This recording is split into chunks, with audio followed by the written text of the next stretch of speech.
पर भी मेरी काव्य प्रतिभा मेरे साथ में काम आती है और मैं एक बेहतरीन काव्य की रचना करता हूं। आइए सुनते हैं।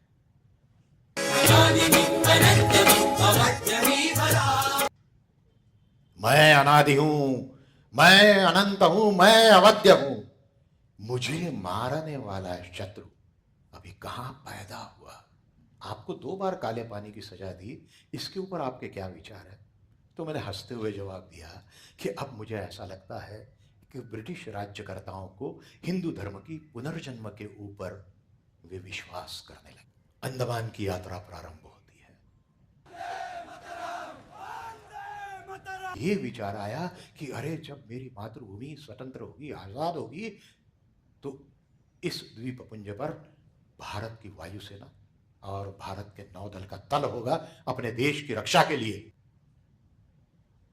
और वही रस्सी का क्या होता था, सुनिए।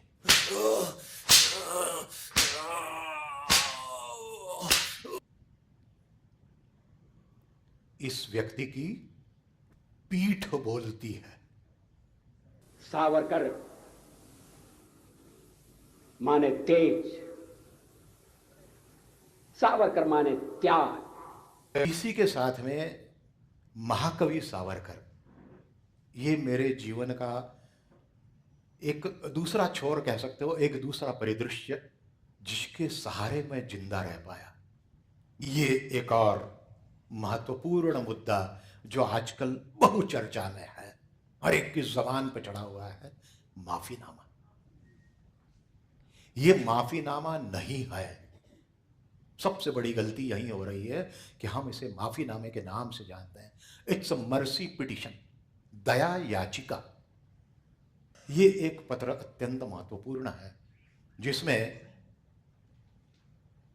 तब की प्रधानमंत्री महोदया यहां पर लिख रही है, I wish success to the plans to celebrate the birth centenary of the son of India.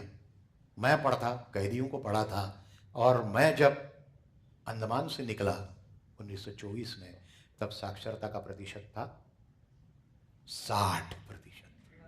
जब मिलने आते हैं तो सिर्फ 3 व्यक्ति आते हैं।